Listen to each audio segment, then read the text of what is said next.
And good morning, everybody. Good afternoon. And I think there may be some people who are in the evening. So good evening to you. My name is Ray Williams. We're going to have a review of 2024 today. And before we get to that, we're going to talk about some issues, some new features, some new things that are going on at Exchange that I think could benefit you. It's an interesting year. You all know what's happening with the United States and tariffs and the reorganization of the world. I don't see a lot of that impacting us right away, but I think eventually you'll see some fallout for this. And this year, we really are focusing on refining and getting better at what we're doing with who we're doing. We call this the year of education. I believe this is a great priority. This is our Exchange priority. And I really would like to extend this suggestion to everybody here. I can't tell you how to run your business, but I think education is one of those things that sort of slip from the emphasis on price, the emphasis on, just kind of quick turnaround, sale. I think the reseller marketplace is being trained in a way to basically copy and paste and slap another product up. And I think some of these products are phenomenal, and I think they could sell on their own merit with the price that they're priced at if they're simply explained better.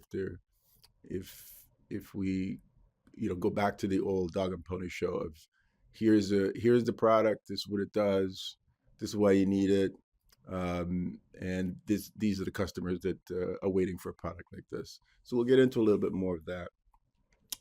We also have some Stripe changes that we're going to talk about. We're going to bring in Pat, who's going to give a little bit more detail on this.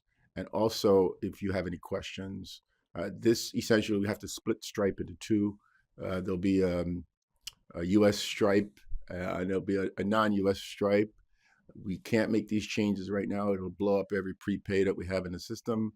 So we need to sort of forecast this, give you a little bit of runway. We're probably going to need a month to get everybody, informed and planned. Essentially what it means is you have to have two sets of credentials, of visa data, one to be referenced for USA-based vendors and another for non-USA vendors. This has become necessary, and we'll talk a little bit more about that. Let's start with our program today. IMSTA is, of course, starting the 2025 season. We ask everybody here to join IMSTA. It's $300 or whatever it is. It goes a long way. IMSTA goes around the world advocating for software, advocating for buying software. And it's kind of like the silver bullet that opens up a lot of markets for us. For example, the entire China opening was spearheaded by IMSTA. A lot of software companies, of course, have benefited from this. We've seen it also in Korea. The show in Korea opened up a lot of doors for software companies. IMSTA now has opportunities to open up markets in the Middle East. We've got an invitation to come to Turkey this year to have a show in Istanbul. And when IMSTA lands in a particular jurisdiction, it means it's a permanent land. It means it's coming back every year. And it builds the message in that area, and it sort of invigorates the software business in that territory.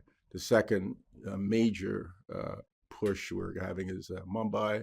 We want to have a show in Mumbai in 2025. Again, this would be an annual show there, and would carry the IMSTA message and allow more and more companies, especially small companies, to land demonstrators or skilled people in India who live there, who could speak Hindi, who could talk about your products at least one time a year. Now, IMSTA is doing a membership drive right now on the reseller side, and we want to have an IMSTA sort of welcome kit, which would be just, a few serial numbers of products. We're going to ask anybody that wants to donate a few items. It's just the license codes. So when the resellers sign up, they get a little gift, that would be really amazing because it allow IMSTA to have more members and allow the message to spread by the software used. Okay, so I don't know how we will contact you, but we would probably try to reach out and see if we can get, even if it's just 10 licenses of some of your products. We don't want your hottest product. We don't want the bestseller product. No, we want something in the middle of the pack that has a lot of value to the resellers. And when they sign up for IMSTA, they get this little welcome kit. So if you want to do that, let me know or let Paul know. Some of you already know some of the IMSTA people. We had some news from our industry that's close to home for me. Cosmo Music just went out of business. I started my career at Cosmo Music. That's the first job I had in the industry. And we've had numerous, I know them very well, numerous conversations with Cosmo over the years. And this is, it's not a canary in a coal mine anymore, because the canary is, the canary's done with the coal mine. We already know what's happening from years ago. The resellers need to get better at what they're doing. The resellers need to adapt. The market is going online. We all know this. We've heard from Sam Ash on this program. So we have to help the retailers that are out there get better and better at what they're doing. That's kind of what we do. You guys also, whatever you could do to help your retailers do a better job online, it's important, because they do have a lot of eyeballs that come to their and foot traffic that comes to their stores, and they're spread out all over the world. They speak their own local language. So there's a lot of blue sky out there if we could get each territory, each region, to get better and to adapt to this new the world that's constantly changing. And the adaptation, of course, has to be continuous. It's not about adapting for now. You have to, adaptation has to be sort of in your DNA and in your blood. You have to constantly be adapting. And we feel responsible for a lot of our resellers in the digital realm. We feel we have a lot of solutions for them. We feel we have a lot of expertise, because we see so much data and we see so much performance, and we have a track record. So we could see where market was in 2017 and where it is now, and we could see what they did to achieve wherever they are now, up or down. So we're doing a lot of this portal one-on-ones with some of our key resellers, the ones that want to do it. Some of them know what they're doing. They don't need our help, but many could use a little bit of help from everyone. Okay. The Stripe segmentation is, we figure this should be in place. We would like to have it in place by the end of April. So April 30th, probably the last day of what we have now, and then May 1st, we like to implement the switch. So what I'll do is I'll bring in Pat, who's one of our IT specialists and a key developer here at XCHANGE, who's going to talk about exactly what this is and what it means. Thank you very much, Ray. Good morning, everyone. So just a quick update on the prepay system. Just want to give a quick overview in case any vendors here aren't using prepay.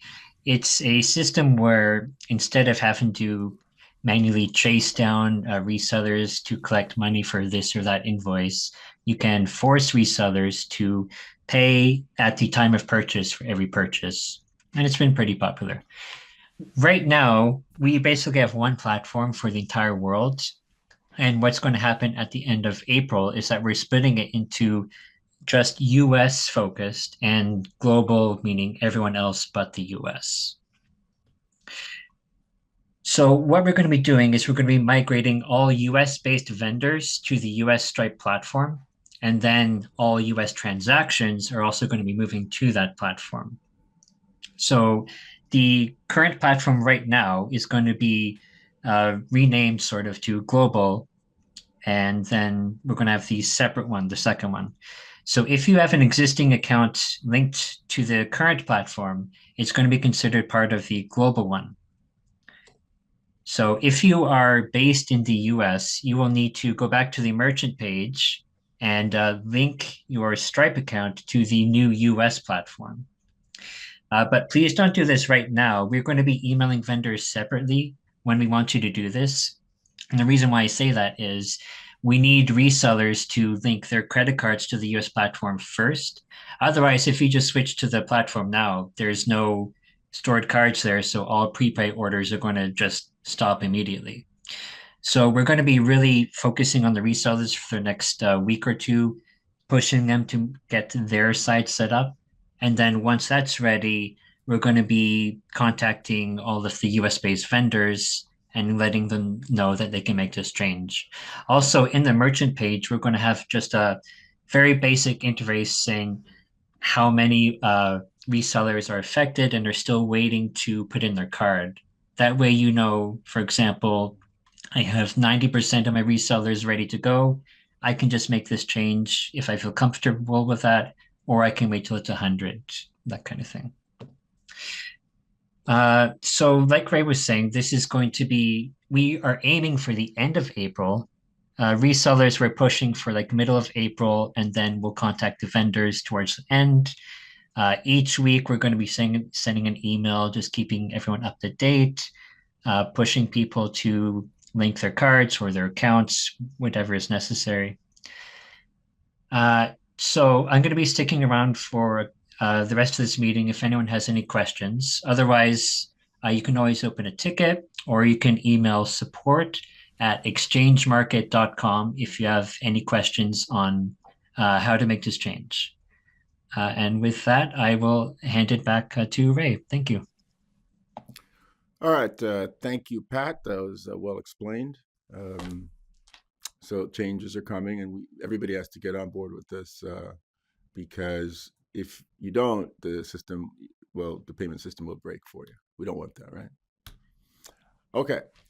So as I've said before, uh, we have dubbed 2025 Year of Education.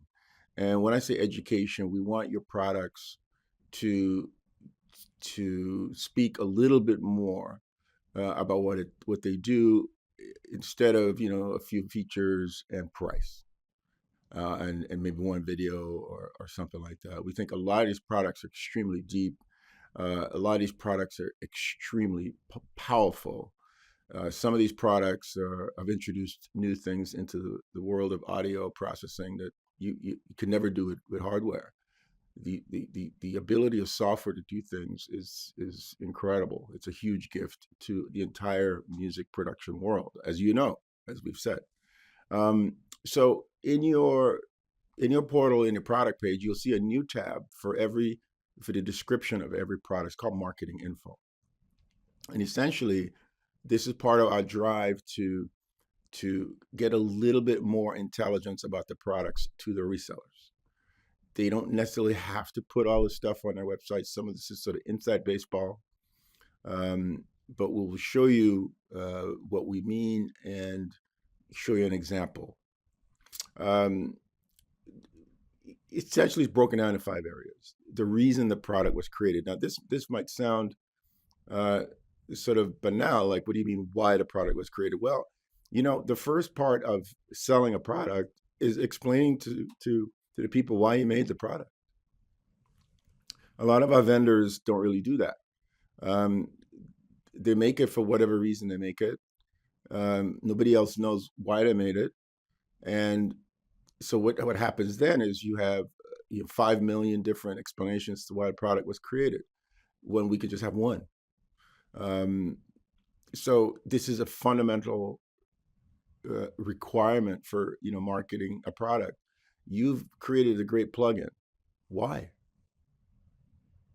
I mean, it's not obvious to a lot of people. Like, if you create a compressor, you should say why you created it, because all the other compressors are missing these 2 features that I've introduced. That makes sense. But if you just put it, just put it out with a bunch of features, it's hard to understand why anybody should recommend this product over another compressor. All right. Top 5 features. Some products, like if you're looking at a DAW or you're looking at a compressor plugin, Obviously, there are way more features in the DAW, but at the same time, people really don't care how many features there are. They want to know, give me the elevator pitch. Give me five, just the top five. What are they? Now, that's harder for a DAW maker, obviously, um, than somebody with a plugin. But still, people just can't digest 47 bullet points in a product. Yes, it might do 47,000 things, but people can't digest that much. It's like trying to feed a baby formula with a shovel. It can't handle it. Give me a teaspoonful. So, what are the top five features? Now, going to the DAW manufacturers and the products that are in the seventh, eighth, nine revisions, there is a tendency for manufacturers to list the new features as the top five features. That's not correct. Let me repeat. There is a tendency with vendors to list with products that are in their fifth, sixth, seventh revisions, like, you know, uh, com- amazing compressor version 6. So it adds maybe 10 features. So what you do, you distill everything into 10 features of this new product. But you know what? There are 50 other features that were in the product before. So the top five products include many of those. And it's harder to sell a product. Like some of those features are evergreen. So you really have to think about the product as a whole, not about what you just added with this new version.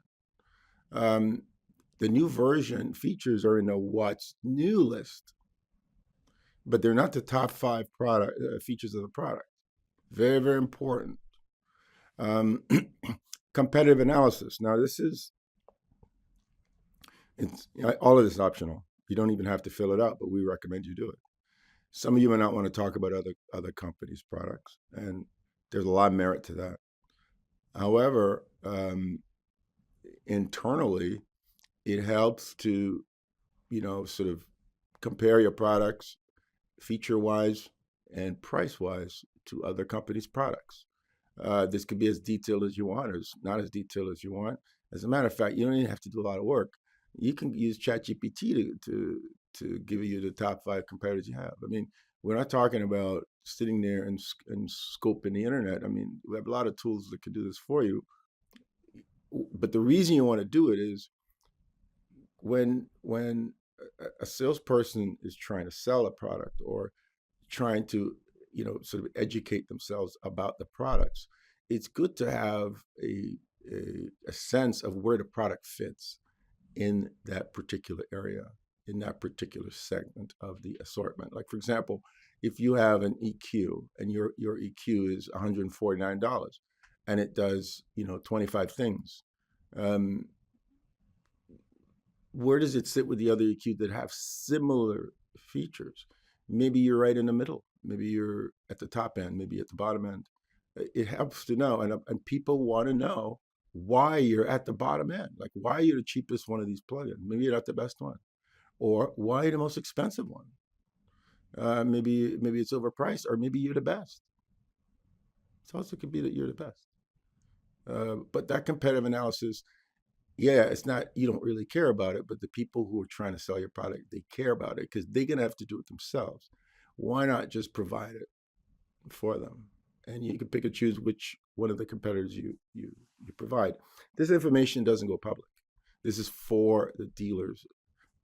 Of course, they could put it public if they want once they see it, but generally, we're educating them that this is inside baseball. This is for you to use when you're trying to sell the products, right? Target market. This is very, very, very important. Um, you made a product, yeah, it's a great product. You told us why. You gave us some features, but who do you think when you're making it? Who did you have in mind as the ideal um, customer? Who has the particular problems that this product solves? Who are they? What category of people? So what that does is for the people who are trying to sell your products, either your distributor or your dealer, um, they could, instead of just throwing out a net to the entire world of musicians and producers, they could perhaps refine their targeting to a particular group that might resonate more with these particular features.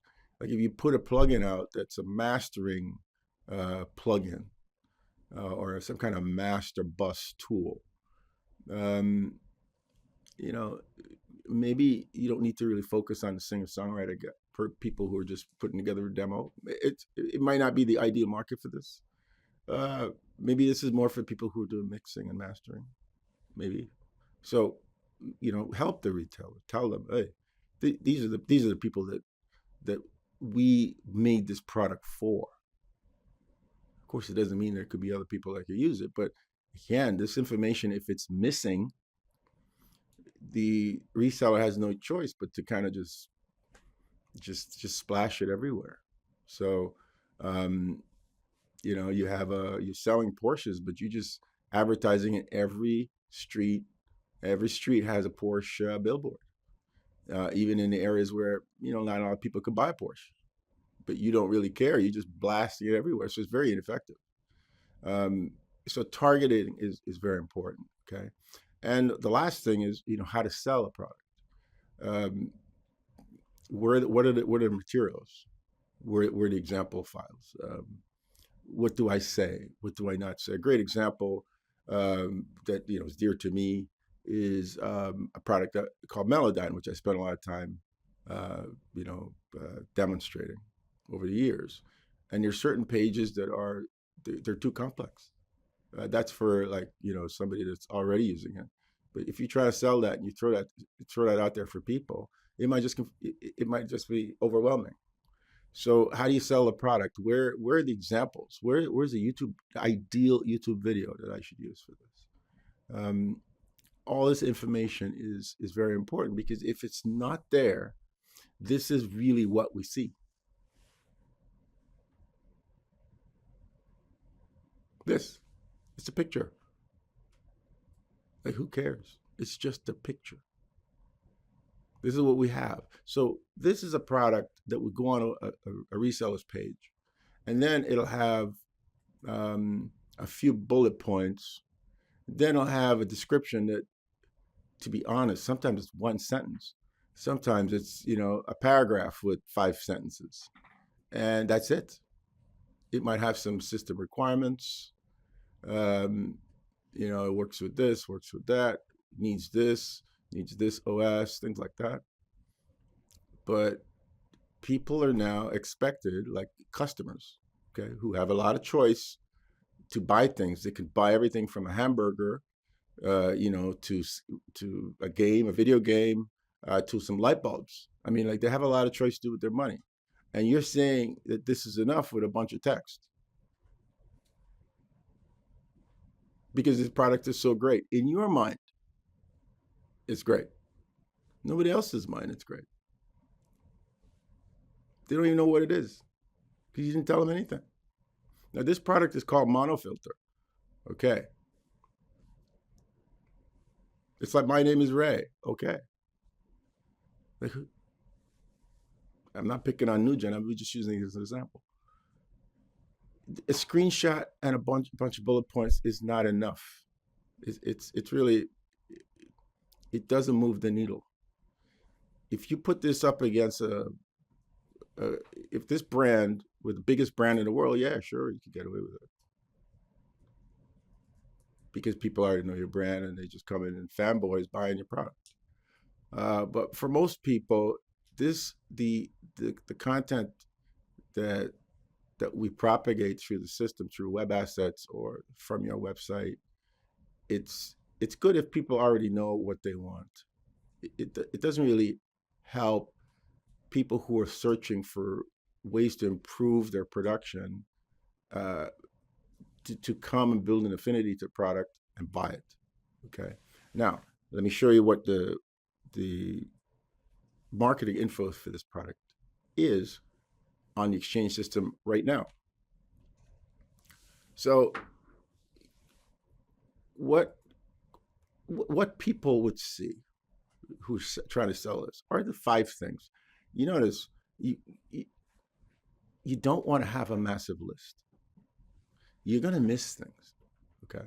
But they're going to see it's a base management tool. That's what they're going to see. Transparent it's an adjective. It's for phase alignment. And even these could be better. Like this, I'm not saying these are perfect. I'm just saying this is better than having just a beautiful picture of the screenshot. It controls the width of the stereo as well. It has zero latency phase out options, and it gives you visual feedback. So, okay, base management tool. All right. What's the target market? Who needs this product? All right. These people need this product. Now, I I don't see DJs in there. Okay. I don't see like beat makers in there. But if we had a drum tool, you probably see beat makers in there. If we had a tool for, you know, channel strip or something like that, you would definitely see a lot of the same kind of people. If you're seeing a tuning thing, maybe you'll see some vocalists in there, some artists. But it's mixing and mastering engineers primarily. They're using this in stereo bus. Producers might be a good group as well. Live sound engineers who are battling with the low end all the time. And post-production specialists. I mean, that's not to say there aren't 6 or 8 or 10 target markets. But again, same thing. People can only digest so much. So you got to choose. And then maybe there are 3. But even if there are 3, you got to make up the other 2. Competitive analysis. So this product has a price point, and these are the competitors. Now, the reason this is so interesting is because, in a way, psychologically, it hurts you to be the cheapest in any sort of a group.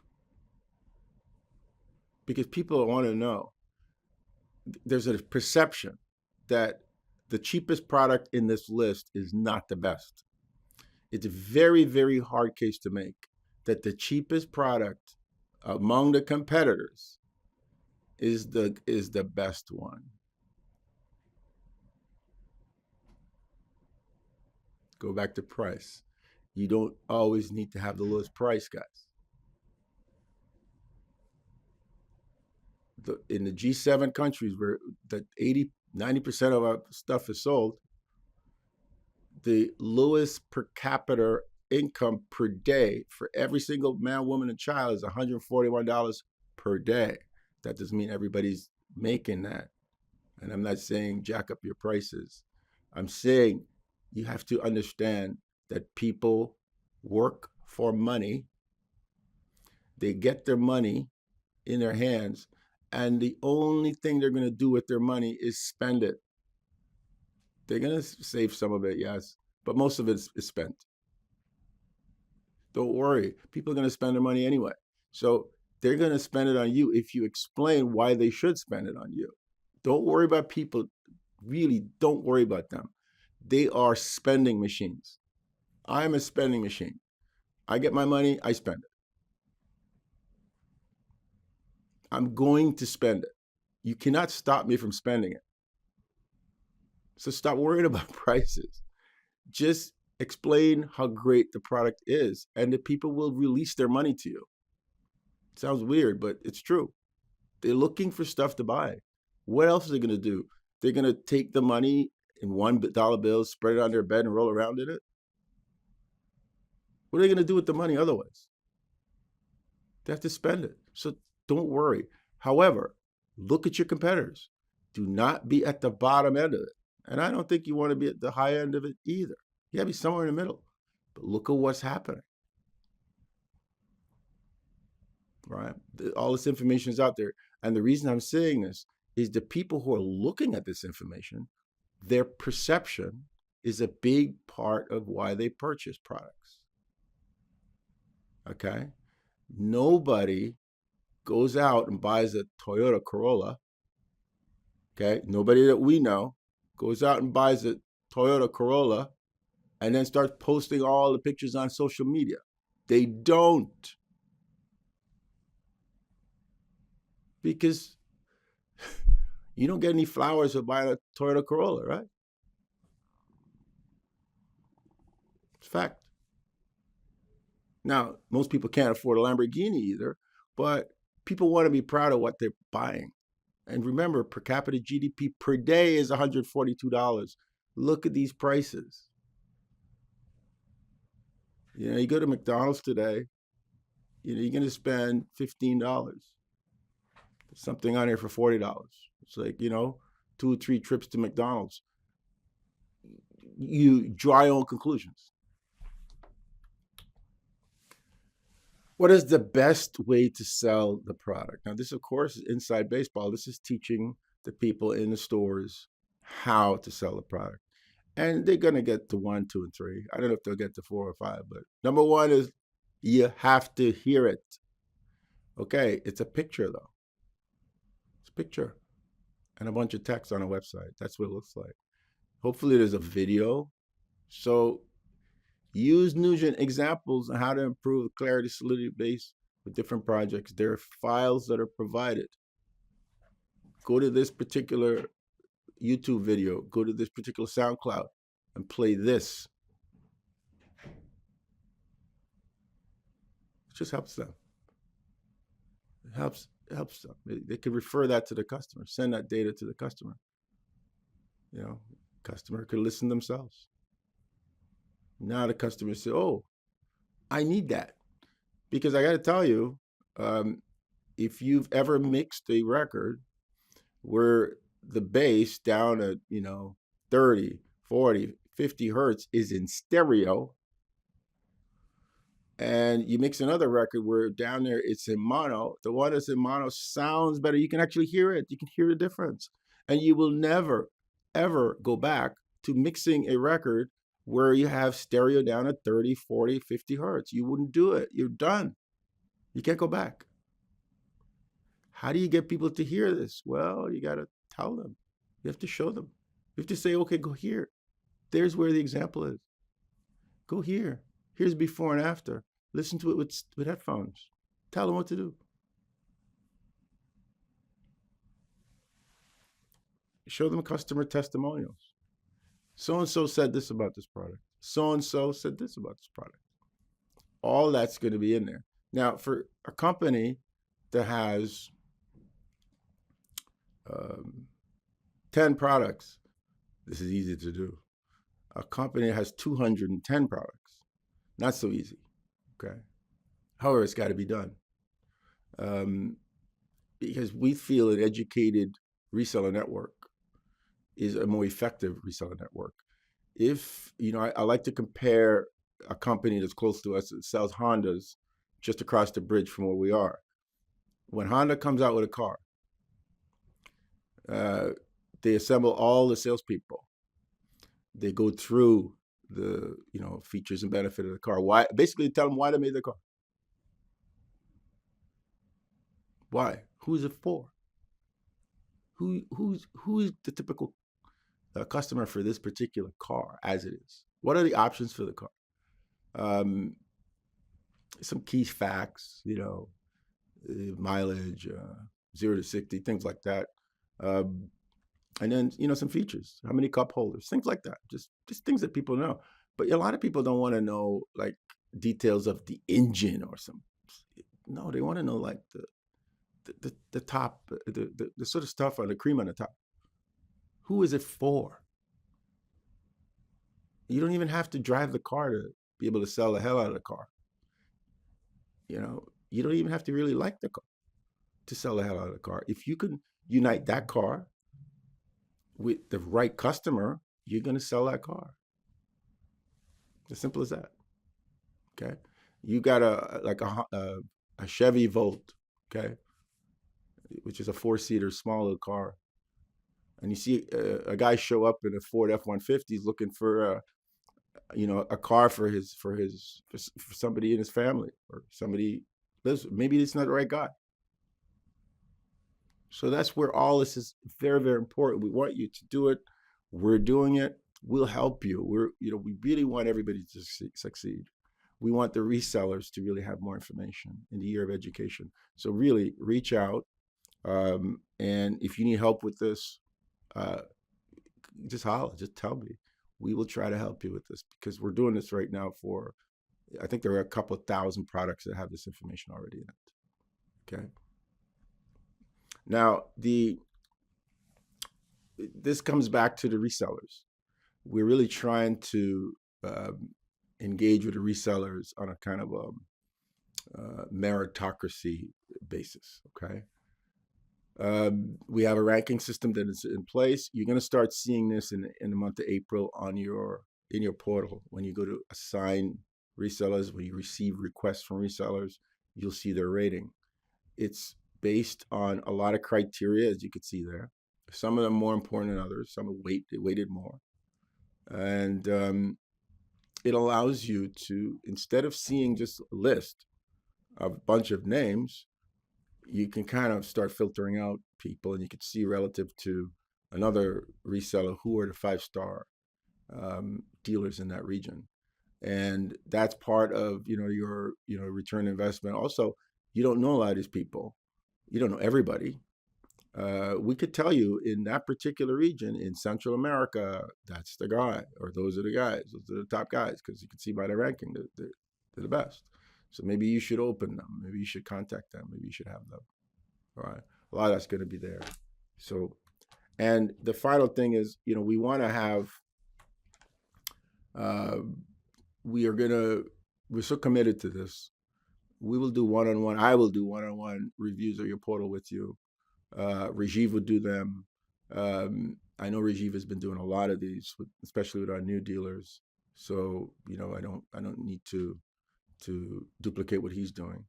But if anybody wants a review of your portal, there are a lot of features in there that a lot of people don't necessarily use that could save you a ton of time and money. Um, and if you want, we can just schedule a time to go through the portal and give you my feedback one way or the other for whatever it's worth. Right. All right. So we're going to go through some numbers right now. A lot of this, if you were at the NAM meeting, you probably would have seen it already. That's why we kind of stacked that part of the presentation at the front, because we know some people have seen some of this. So I'm going to just go through very quickly. We're not going to spend a whole lot of time on it. Essentially, in 2024, the system grew again. So we have had a lot of growth, and this is interesting because the industry has been going kind of like in the other way, the other direction, based on what we see from Music Trades. Music Trades is showing, based on their information, that the MI industry peaked 2020, 2021, and it's been returning to a kind of 2019 level, and it's about there right now. So it's come right back down. Now, compared to 2025, more products, more resellers, and the growth last year was 4%. Now we're at year to date is 2%. It's very early. It's hard to sort of make any kind of big judgments about where it's going to end up. But what it looks like is we're going to have another year of growth as well. That's my sense based on observing this for many years. The transaction counts are good. We now have only Russia, Africa, and Central America. Those are the only regions in the world that doesn't produce multiple daily sales. Daily sales. So the penetration is increasing. We're hitting more and more regions. Some regions, of course, I'm not talking about the United States and UK and Germany. Some regions are, dozens and dozens of sales per day. This is software. And these are regions, of course, that had, based on our own reach, none, zero, or they have monthly sales, but not every day. So the penetration into these areas are very strong.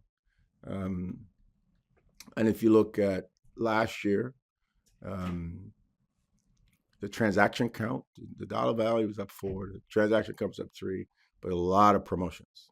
Okay, that shows you that a lot of discounting. 40% of transactions were promotion, and in 10 years, we've seen a 2,500% increase in the transaction count, which is quite good.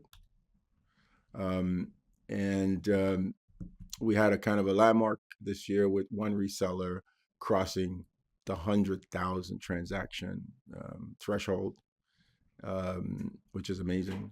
It means 100,000 people purchase some kind of software from this reseller, from their, from a mouse or from a phone, or without going there, without getting up. And this can happen anywhere. I mean, it can happen in Indonesia. I mean, it can happen in Egypt. It can happen in Japan. Anywhere people could do this. It's a global thing, and the playing field is very level. We've heard a lot of can'ts, okay, and this is, I like this chart because if if if we listen to all of the experts, the smart people, they said you couldn't sell software in stores, right? As of the end of 2024, we sold 2.7, almost 2.8 million transactions in the stores. So that's completely not true. You can't sell software in stores, and every one of those transactions went back to a vendor. So it's just another it's another income stream for one, because you're making money. But the second thing is it's advertising. There's the website of the biggest vendor um, gets less traffic, far less traffic from the top 5 resellers in our network. A lot less, like 20%, because they're selling all kinds of stuff. So they get everybody coming there. So the advertising part is great. You can't sell software in China. It's another thing we heard. Everything you can't do. We're always told what you can't do. There's somebody that read something somewhere that says you can't do this.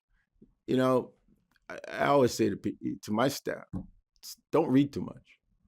It's nice to read, but don't read too much.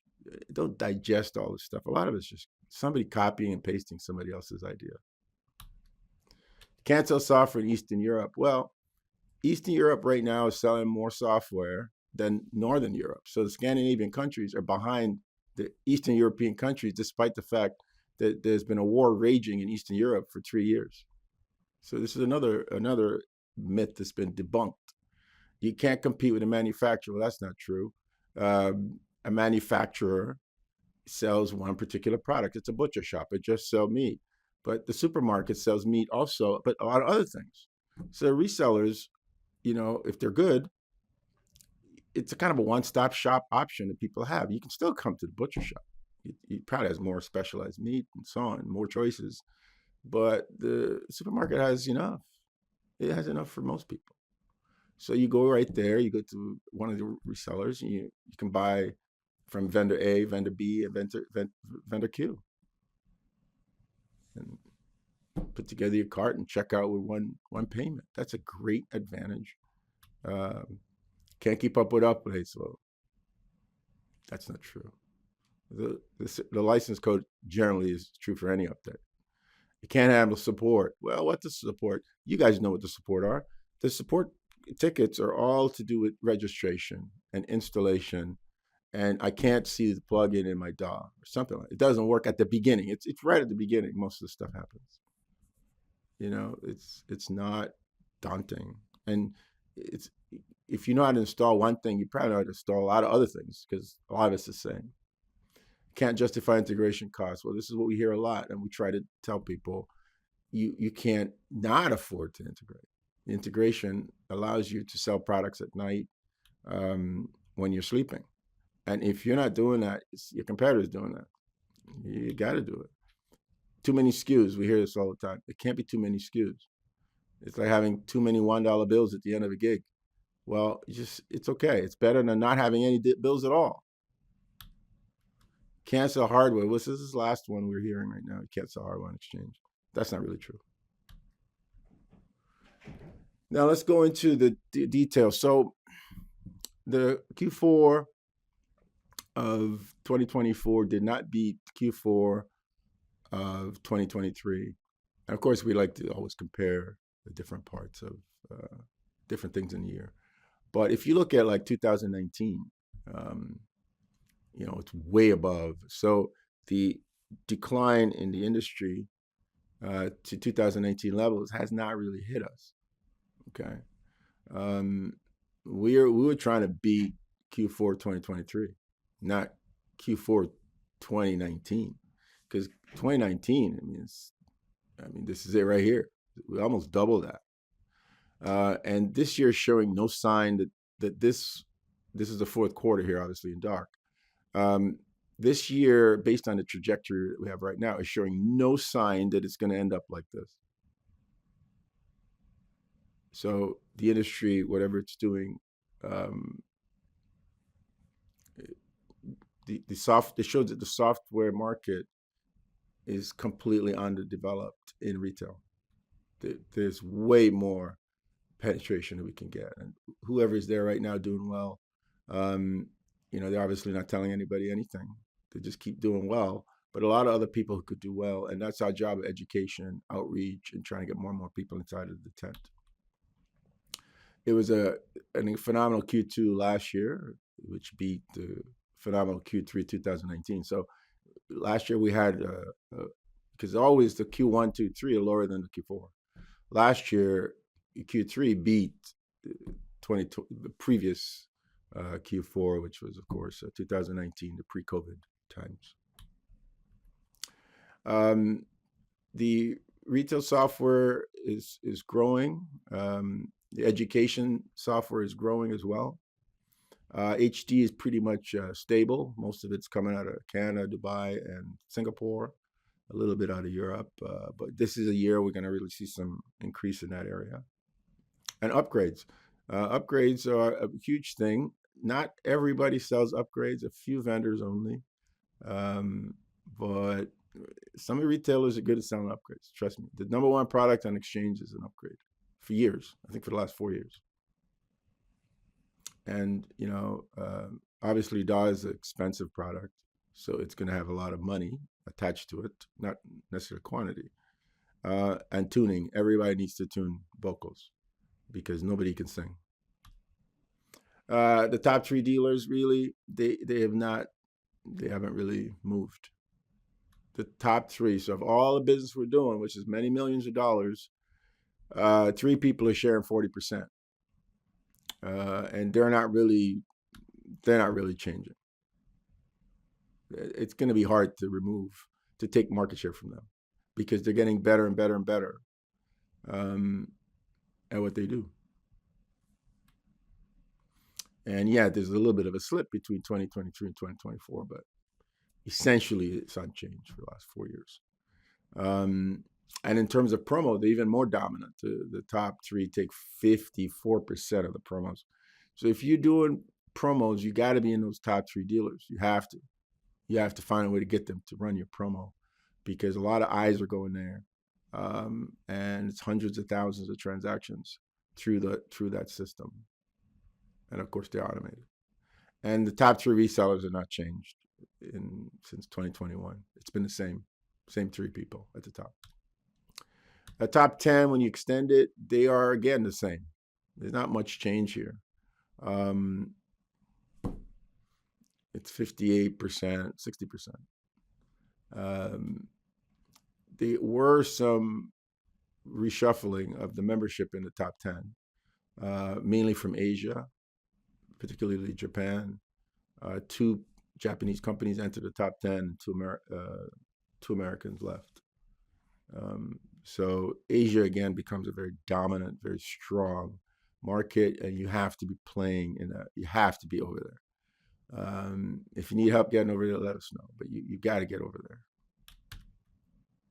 But you can see, this group is very strong, and our goal, as a platform, we like this, but we don't like the dependency on 10 people. We like to depend on 10 people at 30% of the business. So we're always trying to grow this area. This is kind of like a very important strategic business goal of ours, is to constantly be, you know, having more legs to stand on, right? This is that group. So we're going to go into this area here now and explode it. So they're growing. They've been stunted for, since 2021 because the top 10 people are so strong. But now we see a little bit of growth there, 3%, in the transactions.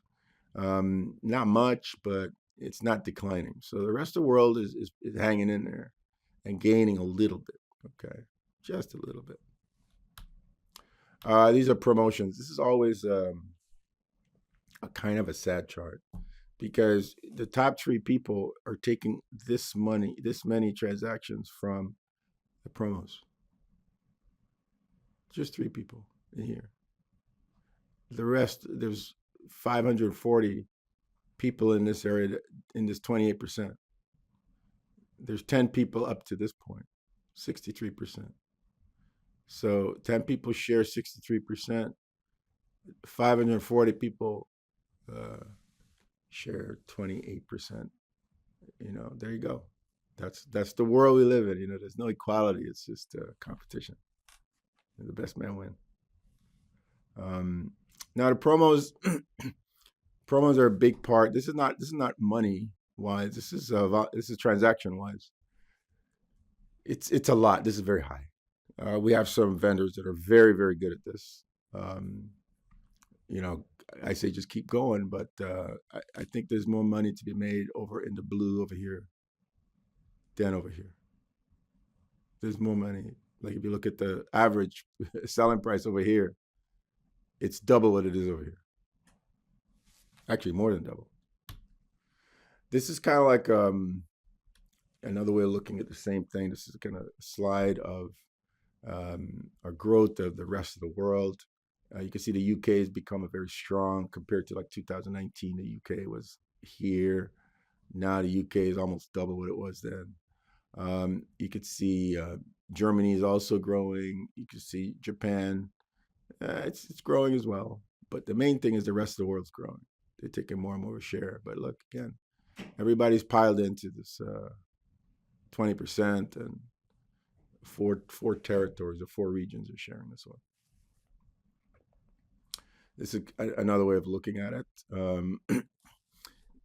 The U.S., of course, here is giving up market share. Now, the U.S. is continuing to grow, but the U.S. market is very stable.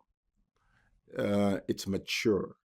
It's not going to give you the kind of explosive growth of some of the newer markets that are less mature, that are kind of emerging. For example, in India, which is South Asia, if everything goes to plan, in 5 years you could be seeing 400 or 500% increases in that region. You're never going to see a 500% increase in the United States or Germany or the UK. It's not possible. It'd be great, but it's highly unlikely. So even though the United States is growing in terms of the dollar volume, it can't grow in leaps and bounds because it's already well developed. Right? This is the emerging side. Of course, it's just another way of looking at it. If we drill into this pink area, right? Because that's where we're going now. This area, we explode it, you're going to see what's happening inside the rest of the world, minus Japan, Germany, UK, and USA. So this is the story of really of Korea. See, Korea went from 5% to 11%, now 19%. It's obviously some dealers there, but I think it's the IMSTA event.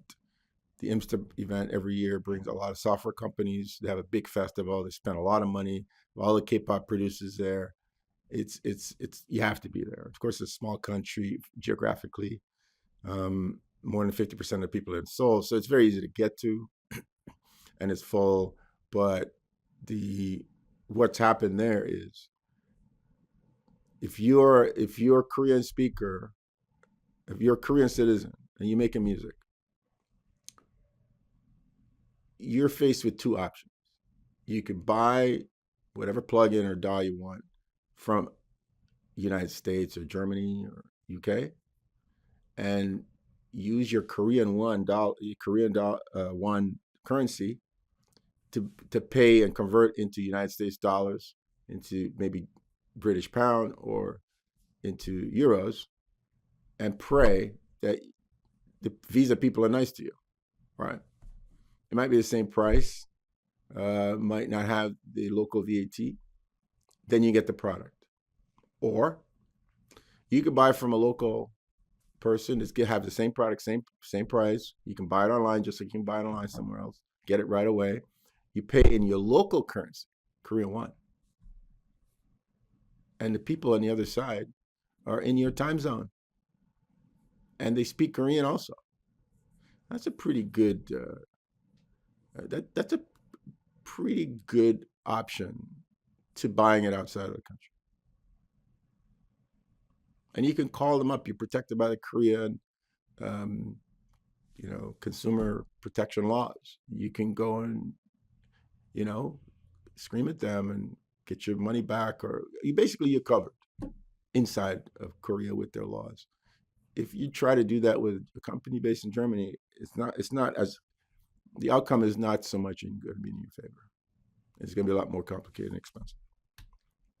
France is the other area that's interesting. We see France go from 7% to 10%. We didn't expect a lot from France, to be honest. In some ways, we look at them as a bellwether. We want to see, okay, are you better than France? You're not as good as France, because France was just a very sleepy market for many, many years.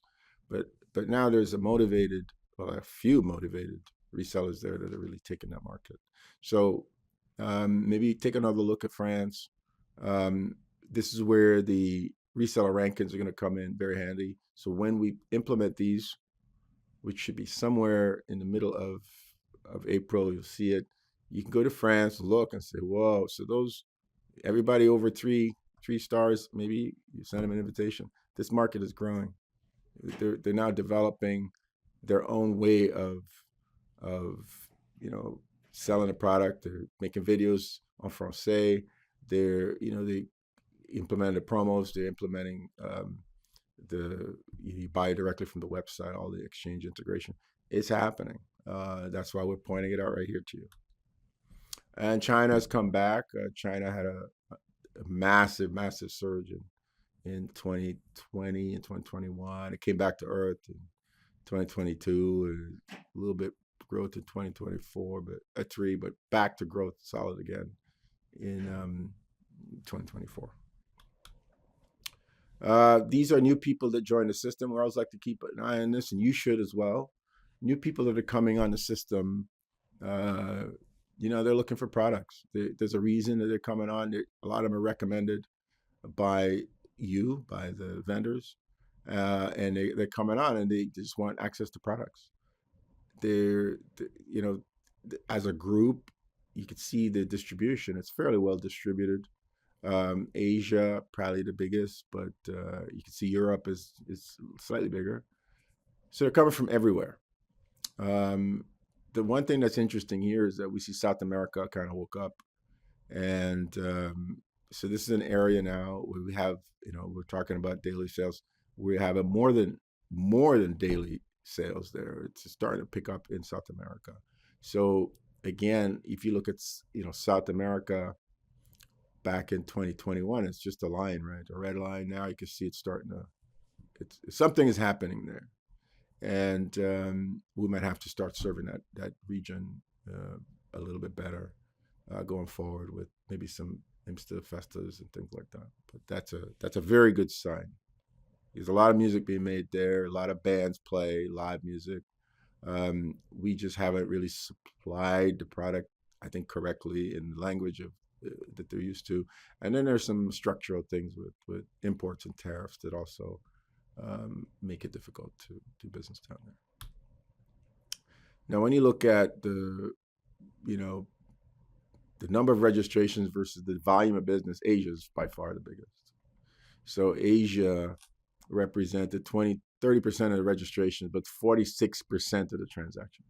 So that's why I keep saying you got to be in Asia somehow represented over there. And look at South America, 10% of the registrations, 15% of the transactions. So outperforming on all counts. North America is no slouch. 25% of the registrations, 31%. So who got squeezed? Europe. So we really have to help our European resellers really get their foot in exchange and really help them, because as you can see, they came on, but they didn't really. Something is going on there that's not allowing them to capture the market like this should. All right, this part here,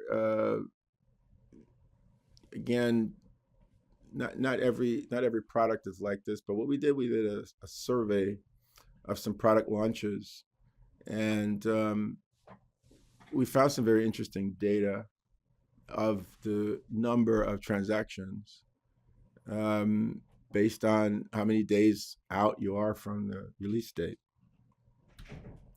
And this is what we found. We found that, and this, of course, is just it's not every product. It's not every product. Some products have a different sort of curve, but in general, the sales are happening the first day, first 2 days. A lot of you have this data as well, but the drop is quite significant after the initial buzz. This is why it's so important to get everybody on board. I think you can have a much bigger spike at the beginning if everybody fires off at the same time, meaning all the big resellers are also on board with the launch. So the launch of a product, I think we all need to get better. It should be coordinated. It should be forecast. There is a release date feature. It's been there for years. In exchange, when you create a new product, you could insert a date in the future where it'll turn on and go live.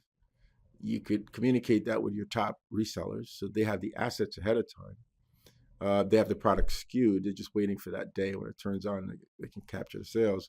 And when all the release information is put to the public and the public starts to buy, I think if this stuff is spread around with the retailers, you can get a much bigger spike at the beginning and higher level of sustained sales throughout the product's life. Now, as you can see, it doesn't go to zero, but it really, after 10 days, it kind of settles down. A lot of companies basically just keep releasing products to capture the spike. I believe there's some products that have different curves. They're maybe not as popular, but they're very consistent. But this is a general trend. I'm sure you guys see it as well. Even when you do a promo, the promos, there's no promo here, but when you put the product on promo, it never eclipses the first day. Never. In terms of dollars, never does. The first day is very important. And we've seen 10 to 20 days of products is 10%. 10 for 10. It'll keep selling, but it never sells at the key range. So when you get resellers in here at this point, it's great, but they're dealing with a product that's lost a lot of the buzz. The buzz is here. The resellers everybody should be on board here at the beginning. Okay. Here it's muted because don't forget there's another release of another product that happened on day 2, another product released on day 3, another product released on day 4. So there's spikes that are outside of your sphere that are happening in terms of demand, news, releases, things like that. So on your release date, get everybody singing from the same hymn book. You get maximum buzz around the world. It works. We've seen an incredible example of that last year with one particular product. And if everybody could see what those people did and the results, you all do it. Now, we've done a lot of work on the physical side. This is self-ship. We think this is very, very important. Every reseller, all vendors, Every vendor can ship their products, hardware or software, on a system right now. You simply need to load up the serial numbers for a hardware product, designate as hardware product, and ship it out of your own warehouse. There is no need to ship it anywhere. Uh, so the vendor self-ship, this was something that was requested by one vendor. It's relatively easy to do. We had to put a few things in place, especially in the United States, that would make it easier for a vendor to just ship right out of their warehouse. So essentially, what a vendor is doing is using XCHANGE as a order collecting system, and a system that is perhaps already automated. So it's an automated um, order collection system that is global, right? It depends on how far and wide you want to push that particular product. Where do you think you could ship it? And it's powerful because essentially you could use the entire network to ship anywhere. Now, since the reseller is paying for shipping, so obviously they have to make the decision whether it's worth it to pick up that product from where you are. If the value of the product is high enough compared to the shipping, the opportunity cost might be too high not to bring a product into the country. As we've said before, we have dealers. I met a dealer in Dubai who took, he had to have this product, couldn't get it for a long time, couldn't get it from local distribution, took a plane to Germany because Thomann had it in stock, took a car, drove to Thomann, bought it, came back to Frankfurt, got back on a plane, and flew back to Dubai to deliver it to their customer.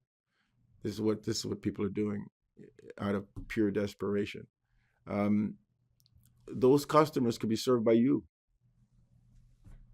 They're in a pinch. I mean, I'm sure that customer would have preferred to have the manufacturer ship it from wherever they were in the world, rather than paying to fly physically, the time costs as well, to Germany to pick up the product and put it in the bottom of a plane and fly back.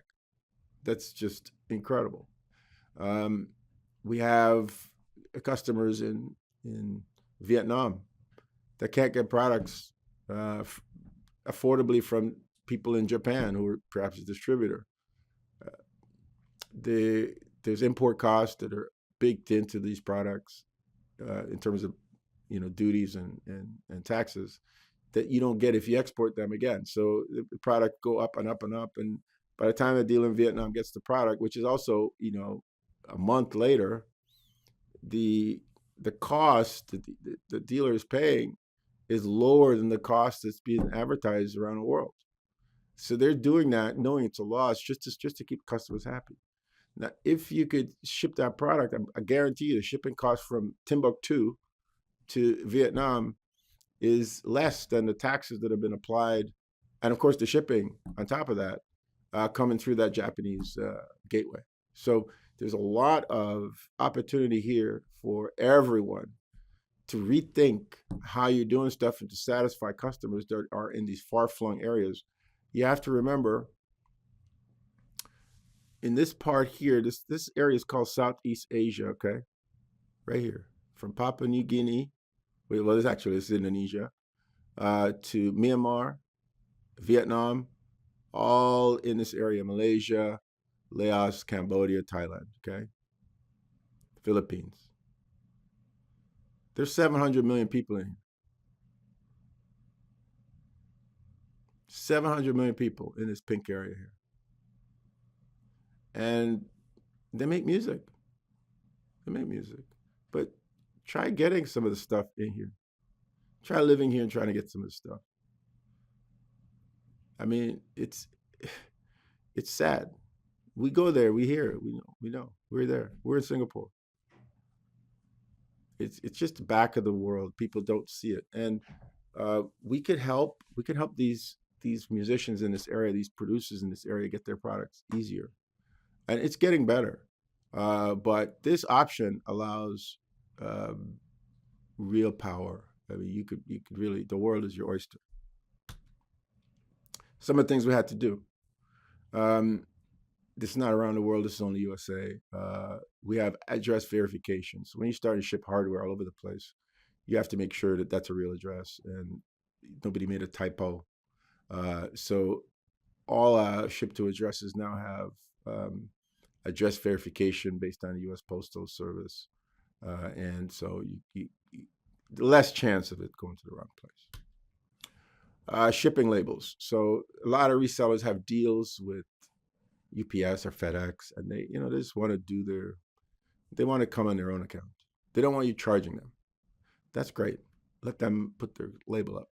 So when they put the PO together, sales order, they can attach, PDF or JPEG with a shipping label that you just print and stick it on a box, ship it out. Wonderful thing. Get your money and they get their product. You can now have multiple ship to addresses. Every vendor, for example, for returns. Let's say you ship a product to Turkey and the product is dead on arrival. Well, you can add another address in your system and redirect that address as your return if you want to take the product back. You can also choose to just have them, just keep it there until further notice, have them accumulate it. There's many, many things you could do, and all based on the shipping. We also have logistics centers around the world. You could ship it to the nearest one. So there's a bunch of options you have. That's why you need multiple addresses. These are addresses for the vendor side, your company, that you could designate as receipt sites for RMA, anything that's RMA. Document notes. This is important if you're using if the sale is already in place, the purchase order has already been set. You could receive notes that apply just to that particular sales order, and you could communicate back. You can answer back, go back and forth. And the logistics center, if you use them, like the generic logistics centers that are in our system, they can also participate in these chats. So sometimes people forget certain things or things change. You want to redirect a product, or you forgot the suite number or some delivery thing, or you don't want to deliver before a certain date.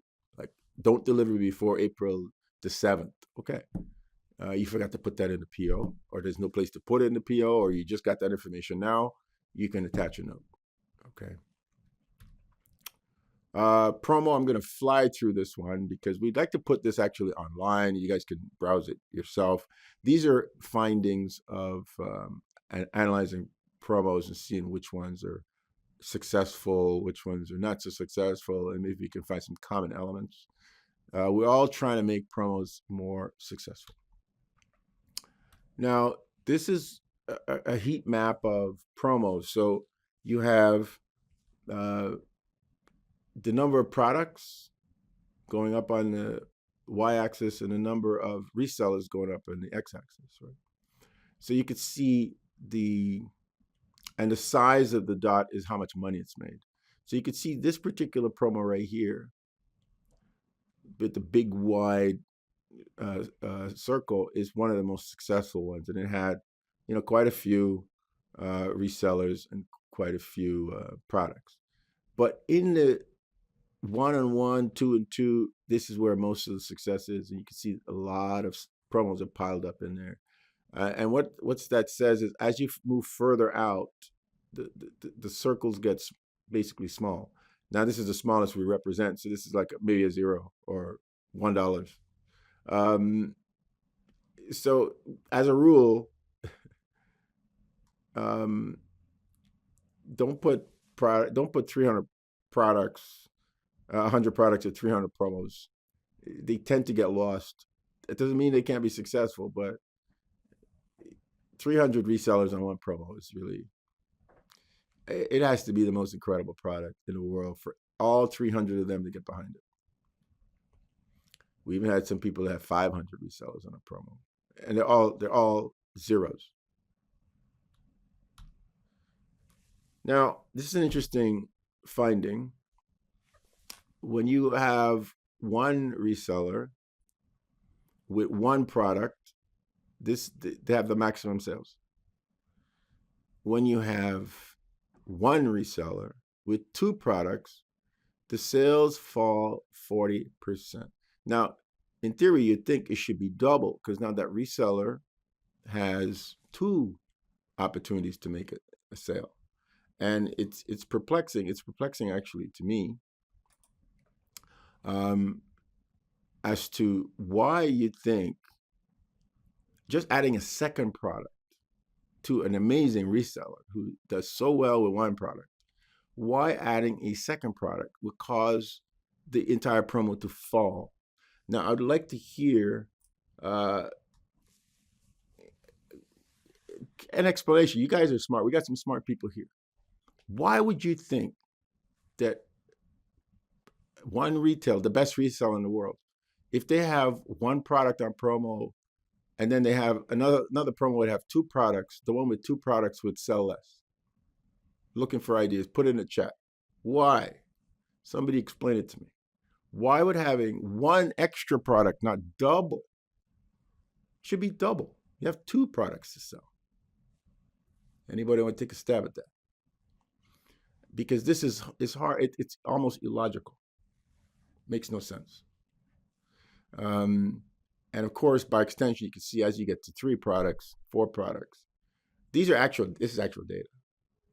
As you get to 3 products, 4 products, one reseller with 4 products, the sales are not as good as one reseller with 2 or with 1. Anybody got any insight on this? Curious. Why? Why do you think that is? It's curious. While I wait for an answer in there, we'll continue. Based on a lot of what we see,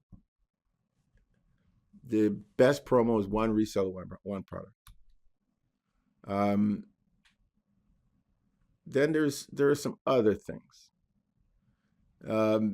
These are all these are all promotions based on number of resellers, and the value at the top is the sales. Okay, so there's no question that there are way more promos, of course, with one product, one reseller. Yes, that's one factor.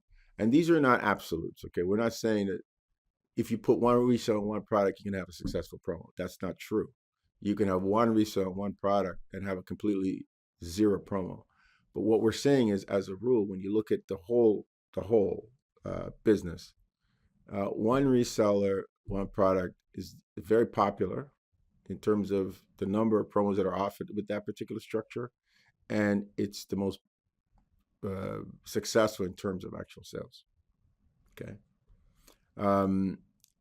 What are the things that we've heard from resellers is they can concentrate on more marketing power on one product, and if you have 2 products, it's kind of like it's harder to sell 2 things than just one thing at a great price. And then what we also see is the more resellers you have, you can still have a successful promo. This one had 80 something. You can still have a successful promo with 1,000 people attached to it. But what we find is as you go, the increase in the number of resellers, the more you have, the less the interest and the focus from each one of the resellers is. Now, the next thing we looked at is the number of products. So, of course, you can see there are some promos. The reason we have 99 here, there's some people that put promos with 99 products. Some of them have 77. That was a kind of successful promo in a way. You could see a little bit of a buzz there. 52 products and so on, 41 products. This one had 17 products, quite successful. But again, perhaps because there's so many of them, the promos that have one product were the best in terms of sales. Now, it's not just having one product, like we said. If the product is unsuccessful, if it sucks, then it doesn't matter if you put one person on it or not. It's not going to be successful. So obviously the product has to be successful. But as a rule, the most successful products by far, in terms of the number of resellers, number of product, is one. Okay. Now let's look at discount levels. This is how many different percentage off there are in a promo. So let's say we have 10 products in a promo, and each one, the first one is 30% off, the second one is 31% off, the third one 32% off, 33, and so on, so on, all the way up to 40. We count those different discount levels as 10. So there's 10 products, each one has its own discount. 10 products, 10 discount levels. That would be here. All right. Now, by far, the most successful promos have one discount level. That again has to do with the fact there's a lot of ones. But even with product with discount level with promos that had 10, 15 products, the ones that have one discount level are more successful. And again, I think a lot of this has to do with the resellers and their concentration and their ability to focus. If they're, imagine trying to do a banner for a promo of 10 products with 4 discount levels. Now what you have to do, you have to say up to this much off. And people don't like that because they don't know, they're hunting for the one product that's the highest discount, and they feel like almost like you tricked them. If you say everything 25% off, it's easier communication than now people are hunting, well, which one, how much is this one off? How much is this one off? And so on. So there's absolutely no question that having one discount level is by far the best. Okay. The data proves it. The next thing we have that we looked at was discount in days. Like, how long should a promo run? What's the optimum? Now, most people think it's about a week. Some people think a weekend, but definitely not one day.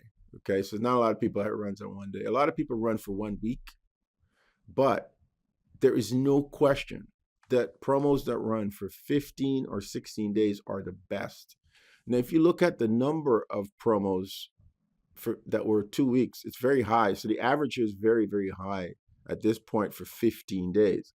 16 days is not a lot, but it's almost the same amount of volume. So the best length of time for a promo is 16 days. Anybody know why that is? Anybody has any solution, any suggestions to why that number? Seems, but why not 30 days? Why not 100 days? Right? You just wonder. It would seem it'll seem logical if it's 17 days, it'll be better, or better than 16 days. You have 1 extra day. And now, so we'll tell you what we found by asking the resellers. A lot of people get paid monthly and bi-weekly. And a lot of demo versions of software runs for 15 days. So if you announce a promo on day 1 and you run it for 16 days, people have an opportunity to download the demo. The demo is going to expire in 15 days, and play with the product before they decide they want to buy the product, right? And during that, if it's 1 week, you may miss their paycheck because most people are bi-weekly, right? So you might miss a whole paycheck if it's only 1 week. There's a good chance you'll miss it. You can also catch it, but there's a lot of chance you may not catch it. If you have it exactly 15 days, you will catch at least one pay period. 16 days takes care of things landing on weekends, right? So 16 days captures most people's paycheck within that 16-day period. The demo expires on the 15th day, so they can't access the plugin on the 16th day, so they end up buying it. If the promo is still running, that's the day to buy it, the last day, right? Because there's an urgency there. So the length of time is an important element in promos. When you're making promos, you really got to aim to be a 2 week, 16 days ideal. 1 product, 1 price level, 1 reseller. You can't have always 1 product. Maybe you have several products. But the simpler you could structure your promos, the better. This is real data. This is not us making stuff up. This is real data. And finally, we're going to end with this. We did a survey of different regions. This can help you when you're working with some of these regions to see, and this is in your portal as well, you can see when people are buying your product, which time of the day is most popular, which day of the week is most popular. And one of the things you see is overall exchange. Okay. The business on the weekend is half of what it is during the week. So when you're starting your promo, do not start your promo on a Saturday. Like, it's just not as much attention to this business on a weekend. Yeah, there are people buying products there, but there's a working cohort that's just gone. Your resellers, they're just not around. The Friday is the biggest day. Tuesday is the biggest day. Don't start a promo on a Monday. Ideal day to start a promo is a Tuesday or a Thursday. Don't start it on a Friday. Tuesday, Thursday. Those are the 2 days that are the best to start a promo. Some of the resellers don't really care about this, but a lot of other ones, you can see the big pile up during the week. During the week is the key. And Tuesday is not Monday. Monday is a day when people are just coming back. They have so many things to do. They don't have time to process it. Tuesday is kind of like a day when they can say, okay, let me just focus on some of these things. Tuesday or Thursday as well, before the weekend or before the Friday. This is the time of day. Now, again, you have this in your portal. Guys might want to take a look at this. This is all of Exchange. And this is, sort of adapted for different time zones. But this is globally, as you can see, it shows that the American market is wagging the dog here, obviously. It's the biggest market. And then you have Europe. So you can see it starts 7 a.m., which is a little early. It definitely peaks at 8 a.m. and it goes through until 5 p.m. or so, and then it falls off. Okay. Now the individual regions, I'm going to show you right now. We're going to skip through this because, again, we can make this presentation available to you after if you want. We look at all the regions in the world, and we see what percentage of their business is during the day. Of course, you have to adjust base it on their particular time zone. And as you can see here in Central America, there is almost no integration because you see very few sales in the morning. Okay, these are perhaps people waking up in the middle of the night to buy something for a customer that's urgent. And you see it really tails off at night. But most of the business is in the day and towards the end of the day. All right. And we have a little score card that we put up, and it's, it says 26%, but that's just a way to compare it to another region. All right, so this is Benelux, very, very similar. This is France. And you see France is starting to, France has a ways to go. When France can get their integration happening, you'll see a lot of this fill up, the nighttime business fill up. Or maybe French just like to sleep. I don't know. But I'm sure French producers are up at night making music. And you see that at night, yeah, it tails off, but it's a daytime business in France. Same with Southern Europe, daytime business. Some integration, those little consistent bars are in the morning are showing some activity. A couple of resellers maybe there are integrated. Canada, there's some retailers here that are integrated, but most of it, as you can see, is daytime, a little bit of nighttime business.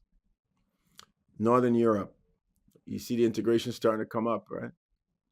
South Asia, this is a very difficult one to track because India uses one time zone, but the width of the country is very wide. Eastern Europe, this is the area that they said you couldn't sell software. As you can see, it's an area that's growing, and there's integrations. You can see solid business all through the night. So people are up and they're buying software at 4 a.m. in the morning in Eastern Europe every single day. Australia, this is another weird one because Australia's got 3 time zones. So you have to pick one. So we picked one, but you could see there's stuff early and stuff later. So, but in general, again, mainly a daytime business. Japan, some integration, but daytime, nighttime business. A lot of Japanese buy software after hours at home, I guess. Night. United States, this is our bellwether. This is the the one that we compare everything by, and you can see the United States. That's a very integrated market because you can see solid business at night, in the morning, and at nighttime. Korea, very strong as well in terms of integration. You can see people in Korea now are buying software around the clock, every single hour of every single day. The worst is in the morning, actually. 7 a.m. I guess everybody's going to work here, 6 and 7 a.m. But you look at 4 a.m. and back here, people are buying a lot of software. I guess the K-pop producers are working hard. This is Germany. This is mainly most of Europe, and you guys know who is represented here. But Germany, as you can see, is an integrated market. People are buying software a lot at night, and all through the morning. This is China.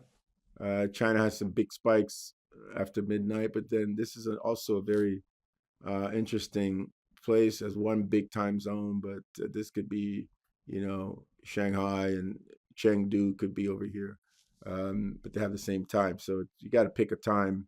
But definitely China's has integration, and people are buying stuff all the time. This is Southeast Asia, and this is just a couple of very successful resellers who are selling online, and I believe they're selling all over the world.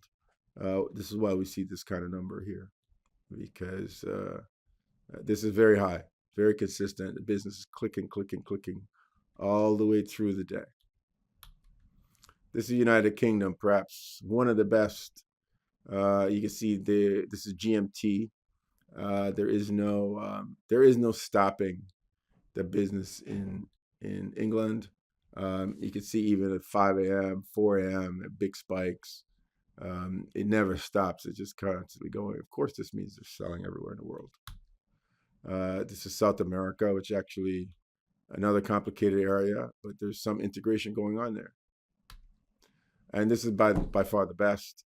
The Middle East, West Asia, where again we have a few resellers who are doing very good business around the world. So their business has gone global. Not a lot of people know, but they're selling everywhere all the time to people, I think, outside the region, and some people, of course, in their region that are buying as well. So that kind of encapsulates what we wanted to talk about today. I'd like to say thank you guys for being here today. It was this year, as I want to reiterate a few things. This year is the year of education. We are seeing some really bad signs that a lot of the very previously strong retailers, that some of them have been around for 50, 60, 70, 100 years, are having their business collapse in front of us.